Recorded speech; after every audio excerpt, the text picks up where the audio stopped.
iPhone 13promx 换个电池还能再占几年？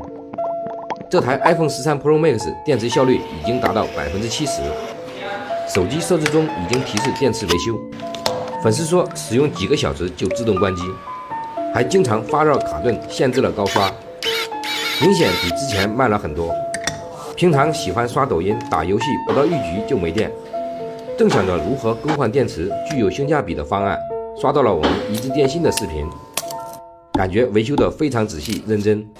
换过电池后还恢复原厂气密防水性，然后就在视频左下角团了一张团购券，来到店里进行维修。这台13promx 由于电池效率太低，我们给出的方案是移植4850毫安的高容电芯，加原厂零循环保护板排线。原厂0次充电保护板排线可以完美解决降压缩容带来的困扰，充放电稳定，续航立竿见影，让您不再有续航焦虑。每一款机型我们都会推荐优质的方案。接下来我们来观看整个维修过程。